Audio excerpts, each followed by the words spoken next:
오늘도 끝까지 우리 찾아오시는 주님께 우리 마음 문을 활짝 열어 하나님 허락하시는 은혜와 축복을 누리시는 우리 모든 성도님들 되시기를 주의 이름으로 축원합니다.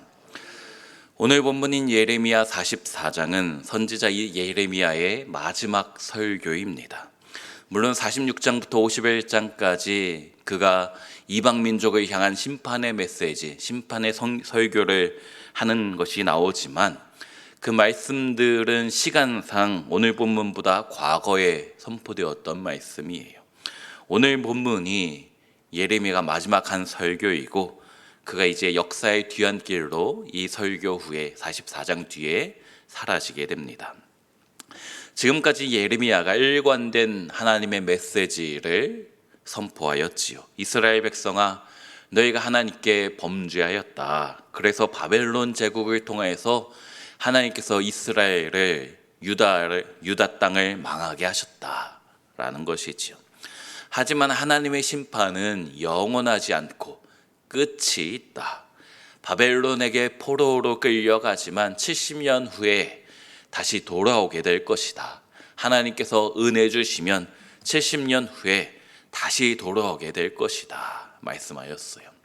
그때까지 바벨론에 끌려간 사람은 그 바벨론 땅에서 열심히 살아남고 유다 땅에 남은 사람들은 그곳에서 열심히 살아있으라. 하나님이 반드시 회복시켜 주실 것을 믿으며 그때까지 열심히 살아있기만 하라 말씀하였습니다. 다만 애굽으로 가지는 마라 하셨지요. 42장 19절에 유다의 남은 자들아, 여호와께서 너희를 두고 하신 말씀에 너희는 애굽으로 가지 말라 하셨고 나도 오늘 너희에게 경고한 것을 너희는 분명히 알라. 애굽으로는 가지 말라고 분명히 반복해서 말씀하셨습니다. 하지만 오늘 본문 바로 앞장인 43장에서 요하난과 군대가 이스라엘 백성을 데리고 애굽으로 피난을 가였습니다. 가면서 선지자 예레미야까지 억지로 끌고 갔지요. 그리고 이어지는 말씀이 오늘 본문인데, 먼저 1절을 보면 애굽 땅에 사는 모든 유다 사람 곧 믹돌과 다바네스와 놉과 바드로스 지방에 사는 자에 대하여 말씀이 예레미야에게 임하니라 이르시되 하면서 만군의 여호와 이스라엘의 하나님께서 이와 같이 말씀하시니라. 여기 나오는 믹돌은 애굽, 이집트 땅의 가장 북쪽에 있는 도시 이름입니다. 다바네스는 가장 남쪽에 있는 도시이고요. 놉은 멤피스라고 하는 고대 애굽의 수도입니다. 하나님께서 애굽을 의지하지 말라고 하나님의 말씀에 순종해서 남아있으라 말씀하셨는데 지금 애굽으로 가서 애굽의 각처에 흩어져 살고 있는 것이에요. 말씀이 아닌 자신의 생각, 자신의 뜻대로 살아가고 있는 것입니다. 자신의 생각이 옳다라고 그것을 의지하고 있는 것이지요. 하지만 1절에 무엇이라고요? 애굽 땅에 사는 모든 유다 사람에게 하나님이 말씀하시니라. 불순종하고 말도 지지일이 안 듣는 자들, 결국 하나님 말씀에 어긋나게 살아서 애굽으로 도망가 버린 그들을 하나님께서 포기하지 않으시고 내버려 두지 않으시고 여전히 찾아오셔서 말씀하고 계시는 것입니다. 그것도 애굽의 전역으로 예레미야를 보내셔서 하나님께서 말씀하는 것이지요. 하나님의 사랑입니다. 끝까지 찾아오시는 하나님. 우리가 주의 낯을 피하여 어디로 갈지라도 하나님께서 반드시 우리를 찾아와 주시고 우리에게 하나님의 말씀으로 은혜로 부어주신 줄로 믿습니다. 애굽까지 찾아오셔서 하신 하나님의 말씀이 무엇입니까? 2절과 3절 보면 만군의 여호와 이스라엘의 하나님께서 이와 같이 말씀하시니라. 너희가 예루살렘과 유다 모든 성읍에 내린 나의 모든 재난을 보았느니라. 보라, 오늘 그것들이 황무지가 되었고 사는 사람이 없나니 이는 그들이 자기나 너희나 너희 조상들이 알지 못하는 다른 신들에게 나아가 분향하여 섬겨서 나의 노여움을 일으킨 악행으로 말미암음이니라. 여기 먼저 만군의 하나님, 만군의 여호와 이스라엘의 하나님이라고 표현되고 있습니다. 성경에, 특별히 구약 성경에 보면 만군의 여호와라는 하나님의 성호가 많이 등장하지요.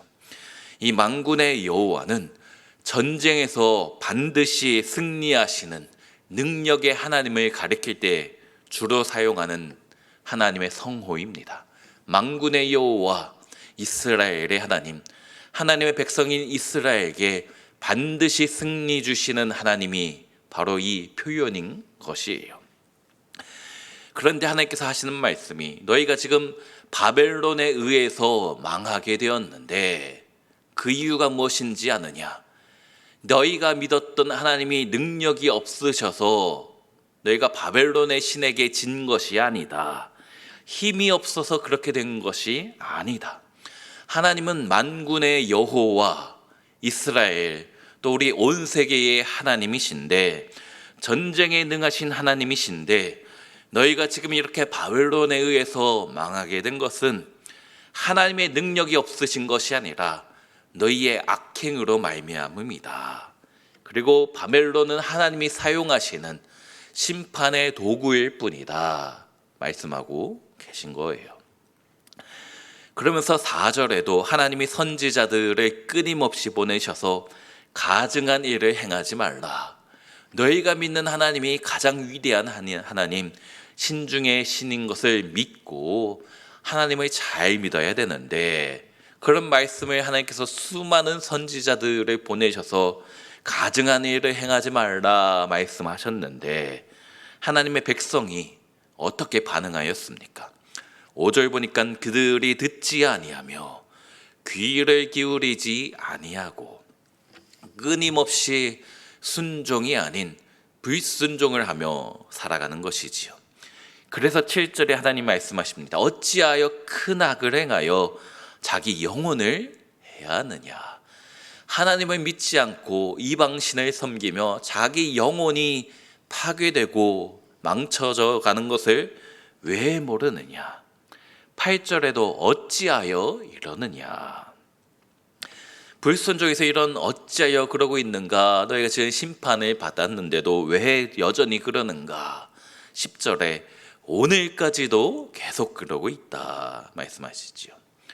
그래서 결국 하나님께서 특단의 조치로 12절에 애굽 땅까지 찾아가셔서 심판의 메시지를 선포하고 계시는 거예요. 이런 하나님의 말씀을, 무서운 경고의 메시지를 들은 유다 백성들, 지금 애굽 땅으로 도망가 있는 하나님의 백성들의 반응이 무엇입니까? 아, 우리가 하나님께 범죄하였구나. 그래서 하나님께서 바벨론을 통해서 우리를 심판하셨구나. 과거를 생각해보며 현재를 반성해야 되는데, 회개해야 되는데, 그러지 않고 17절에 우리 입에서 낸 모든 말을 반드시 실행하여 우리가 본래 하던 것, 곧 우리와 우리 선조와 우리 왕들과 우리 고관들이 유다 성읍들과 예루살렘 거리에서 하던 대로 하늘의 여왕에게 분향하고 그 앞에 전제를 드리리라. 그때에는 우리가 먹을 것이 풍부하며 복을 받고 재난을 당하지 아니하였더니. 지금 이스라엘 백성이 애굽 땅까지 도망하였는데, 하나님의 낯을 피하여 눈을 피하여 애굽까지 갔는데, 하나님께서 그곳까지 찾아가셔서 말씀하고 계신 거잖아요. 그런데 그들이 하는 말이 무엇이냐면, 우리가 하늘의 여왕, 즉 아스다롯 신을 제대로 섬기지 못해서 이런 일이 벌어졌다. 우리가 바알을 섬기고 아스다롯을 섬겼을 때에 먹을 것이 풍부하였다. 그러니까 이제 앞으로 더 우상을 열심히 섬기겠다. 말도 안 되는 소리를 하고 있는 것이에요.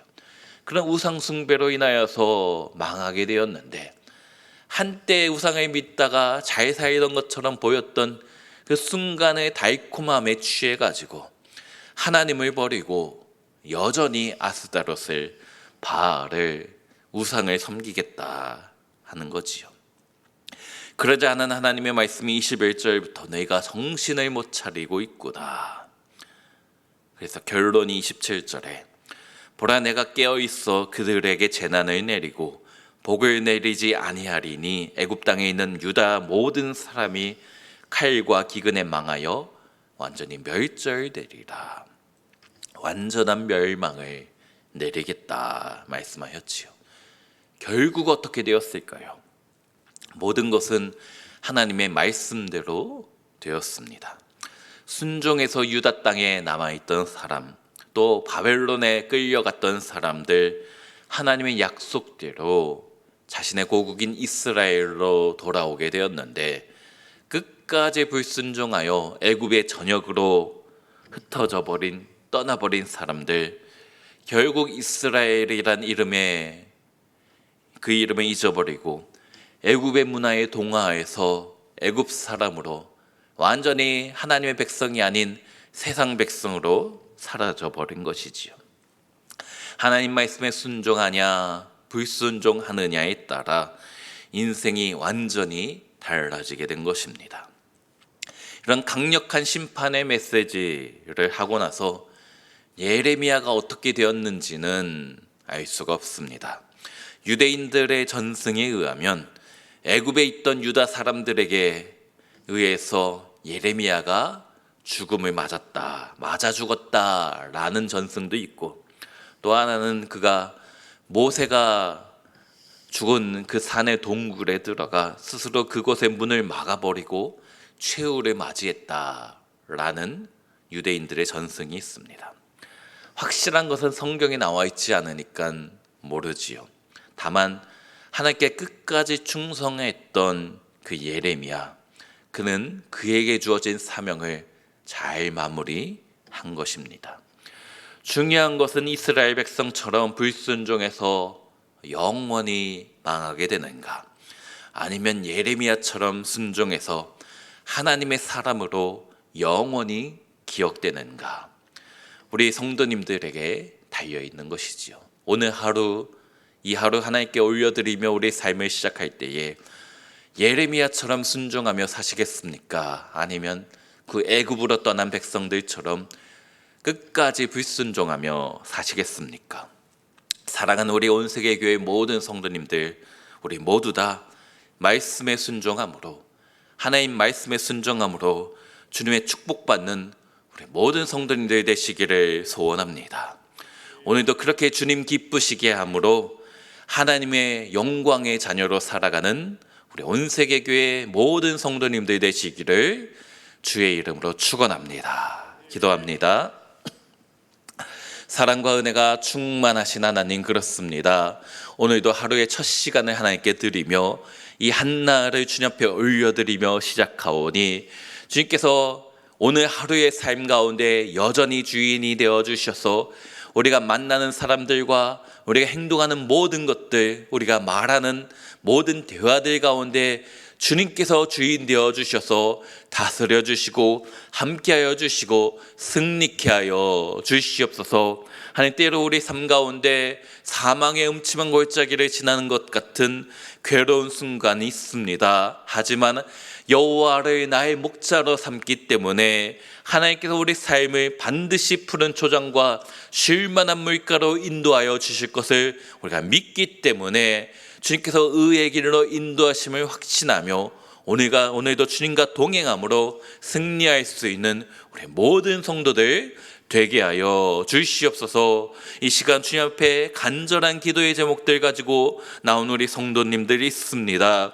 물질의 문제 가운데 허덕이고 하나님 앞에 애원하는 마음으로 나온 우리 성도들 주님께서 기억하여 주시고, 내가 반드시 잘되고 잘되며 번성하게 하고 번성하게 할 것이다 하신 말씀이 우리 삶 가운데 이루어지는 우리 모든 성도들 되게 하여 주시옵소서. 질병의 문제로 가슴 아파하며 육신 가운데 하나님 앞에 부르짖는 우리 성도님들 기억하여 주시고 머리부터 발끝까지 친히 안수하여 주시옵소. 우리 세포 하나하나 주님께서 어루만져 주시옵소. 하나님께서 천지 창조하셨을 때에, 우리 인간을 창조하셨을 때에 보시기에 심히 좋았더라 하던 그 아름다운 육신으로 우리 모든 육체의 질병들이 회복되게 하여 주시옵소서. 여러 가지 관계의 문제로, 또 다른 사람들에게 차마 이야기하지 못하는 아픔의 문제로 주 앞에 눈물 흘리고 있는 우리 성도님들, 오늘도 찾아와 주시고 그 흐르는 눈물을 닦아주시고 쓰라린 마음을 어루만져 주시옵소서. 주님으로 인하여 우리 삶 가운데 샬롬이, 평강이, 평안이 가득한 이 하루 되게 하여 주시옵소서. 주님, 우리 온 세계 교회를 사랑하여 주시고 축복하여 주신 줄로 믿습니다. 이곳에 나와 또 이 성전을 향하여 기도할 때마다 모든 기도가 응답되는 은혜의 역사가, 간증의 역사가 날마다 넘치게 하여 주시옵소서. 특별히 어제 인카운터 성령 수양회가 하나님 그것들을 통해서 크신 은혜 주심에 또한 감사드리옵나이다. 은혜 받았던 모든 성도들 그 은혜 붙잡고 날마다 살아가게 하여 주시고, 그 은혜를 잊어버리고 살아가는 것이 아니라 하나님께서 더 큰 은혜 주실 것을 기대하며 감사하며 기뻐하며 살아갈 수 있는 우리 모든 성도들 되게 하여 주시옵소서. 우리 온 세계 교회를 위해서 수고하시는 사랑하는 담임 목사님 날마다 능력의 장중에 붙잡아 주시고 하시는 모든 사역 가운데, 또한 그 가정 가운데 기름 부으심이 넘치게 하여 주시옵소서. 오늘 하나님께 예배하며 기도하며 말씀과 함께 찬양과 함께 하루를 시작할 때에 주님께서 함께하여 주시고 역사하여 주실 줄로 믿사오며 우리를 사랑하시는 예수님의 이름으로 기도합나이다. 아멘.